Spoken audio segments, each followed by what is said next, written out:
3 of lesson 67. I believe the other 2 parts got sent to you last night, correct? Hopefully. All right, so I'll send this part out as soon as it's done. But because this is such a difficult, what I would deem a difficult lesson, when I get some heads shaken up and down in agreement that this is not necessarily the easiest stuff that we've covered, correct? Right? It involves several steps, involves a lot of deep thinking, a lot of knowledge and understanding in some concepts that are already some of us struggle with, things like unit circle and special right triangles and ratios. And then we're taking all that and we're throwing it all together. So we're taking 2 or 3 concepts that you might already be struggling with and putting them into one complex situation.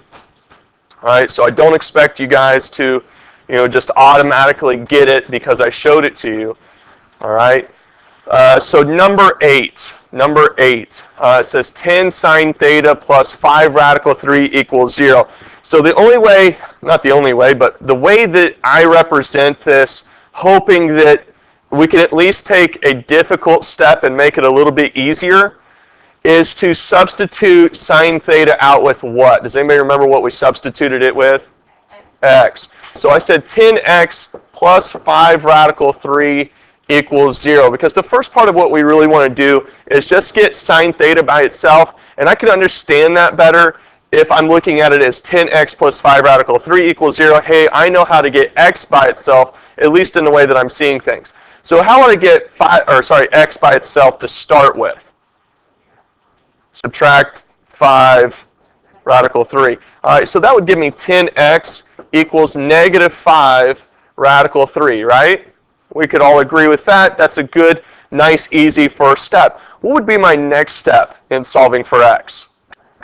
Divide by 10. Okay, good. All right, divide by 10. Now, would that reduce? Negative 5 radical 3 divided by 10. Can I reduce the coefficient to radical 3? What's that going to boil down to? Negative radical 3 over what? Over 2. Negative radical 3 over 2. Okay? So now, because we substituted, right? We substituted x in for sine theta. Now I can substitute back and I can say sine theta equals negative radical 3 over 2. Correct? Okay. Now this is where we start to get into, now we're going to draw this up. Okay? Because it's sine, right? What is sine? It is something over something. What is it? Opposite over what? Hypotenuse. So what we're saying is that my opposite is negative radical 3. And what I tried to tell you guys yesterday is that sine is representing an up and down movement. Okay? So because my sine is negative, that means I'm dropping below the x-axis. Is that accurate? Yes, I can get some head shaken up and down. That we're coming down, which means I'm going to get something like this, where I have negative radical 3 with a positive 2. Is that the only place where I can do that? Where else? What other quadrant? The fourth quadrant, right? I'm going to get a negative radical 3 and a positive 2 there.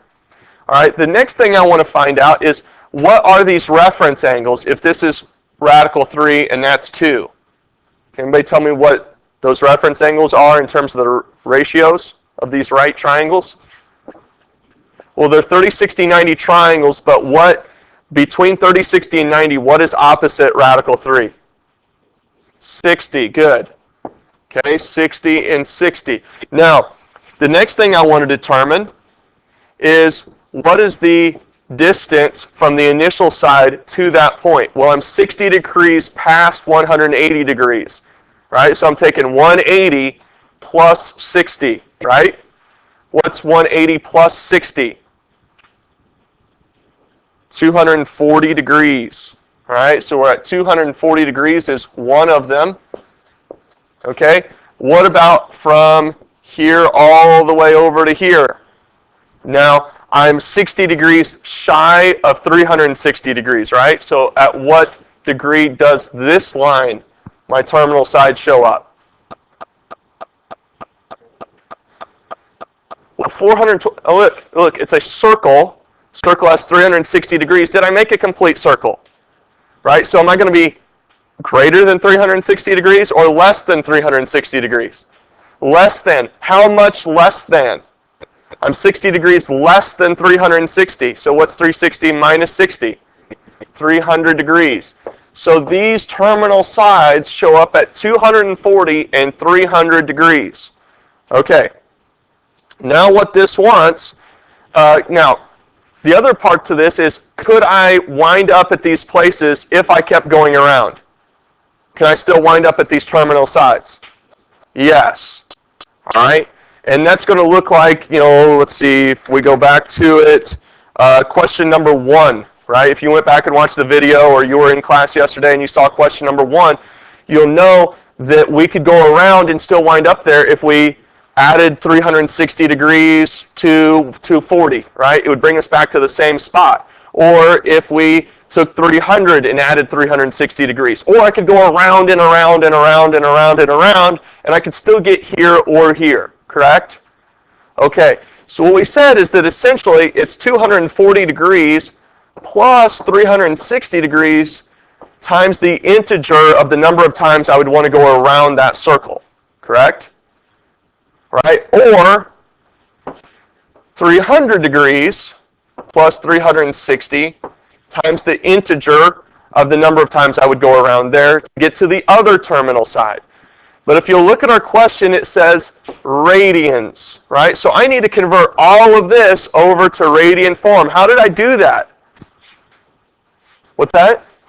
Divide by 180, right? And I'm going to take that fraction and I'm going to put pi in the numerator, right? All right, so what's 240 divided by 180?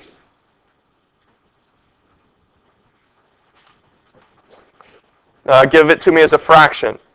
4/3. So I'm going to write this up as what? 4 pi over 3 plus, now I got to do that same thing with 360 degrees, right? So what's 360 divided by 180? 2, so I'm going to write that as 2 what? Pi times n. Okay?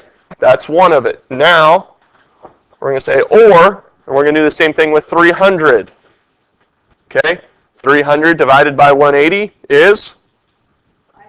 So I'm going to write 5 pi over 3 plus what? 2 pi. 2 pi times n.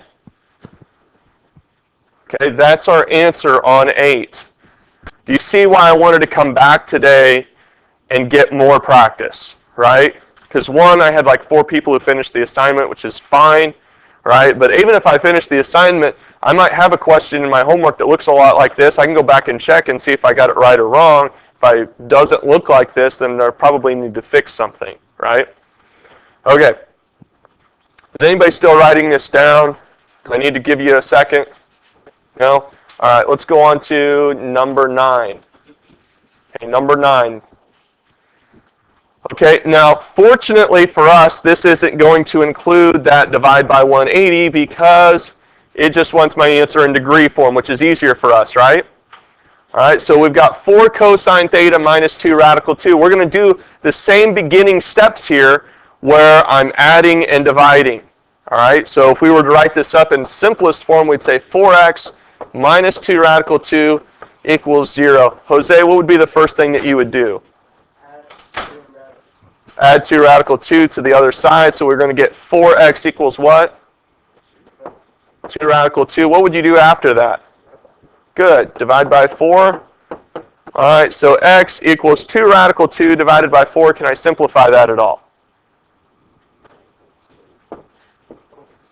Radical 2 over 2. Can I substitute anything in for x? What did I substitute x in for?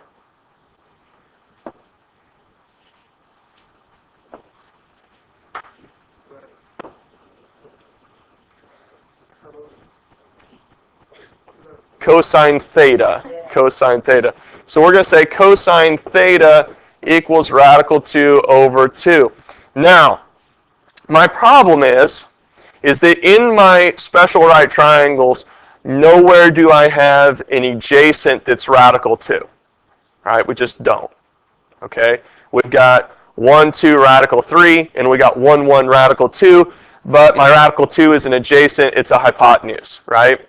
So if you'll remember from, let's see, I'm going to see which question it was yesterday.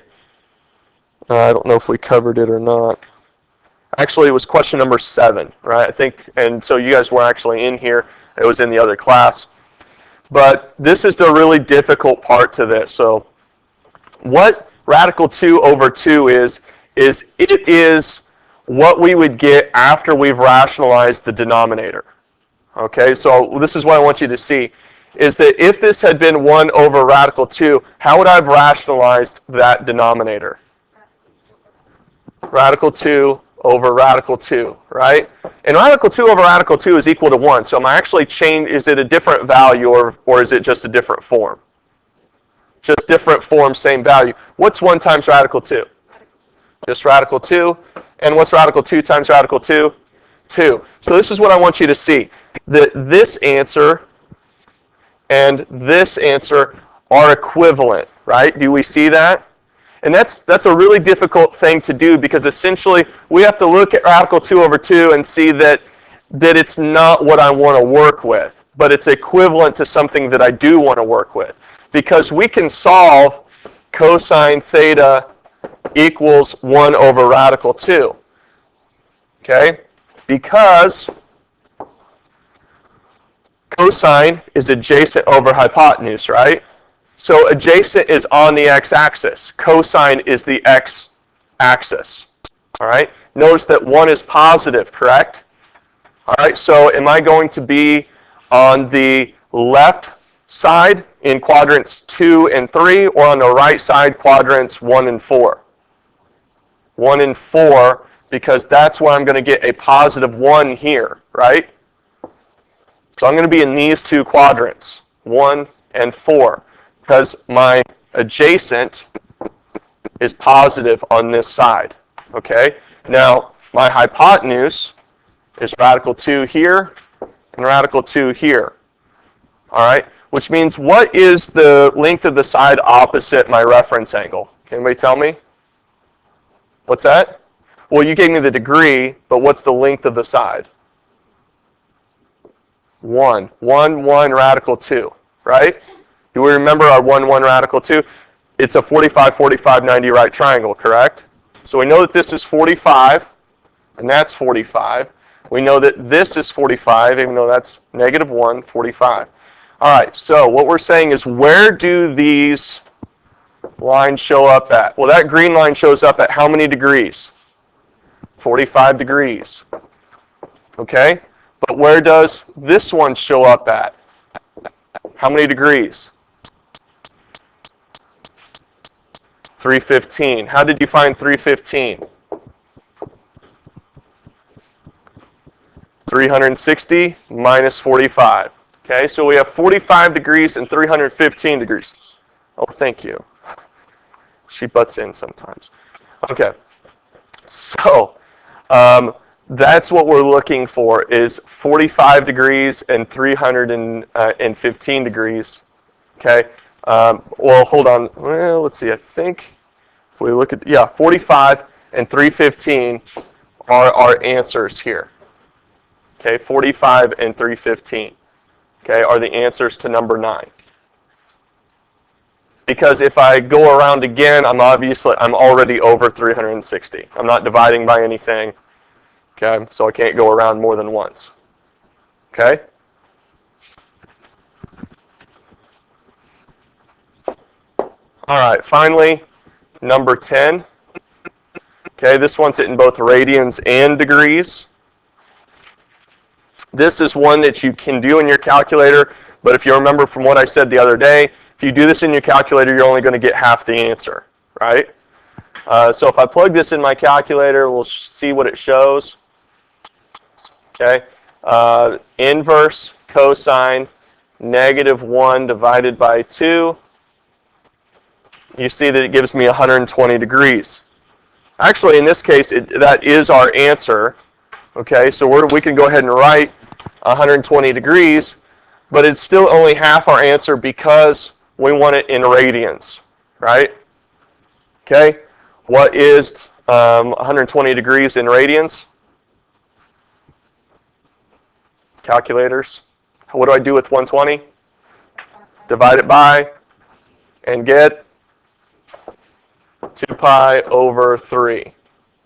Okay? Now, if you want to see how to get 120 degrees, okay, we're doing cosine with negative 1 over 2. Because cosine is adjacent, that negative 1 represents my x-axis. My x-axis is negative left of the y-axis. So we see that we get here, right? Because that's negative 1 with a hypotenuse of 2, which means this is radical 3. Okay? Right, which means this is at 120 degrees. Okay? 120 degrees. And I want to see if that's our answer. Okay, because this is 60, we get 120, and we convert that to 2 pi over 3 as well. Okay? All right, any other questions? All right, so you guys have the rest of the hour to work. Okay, but I wanted you to get that.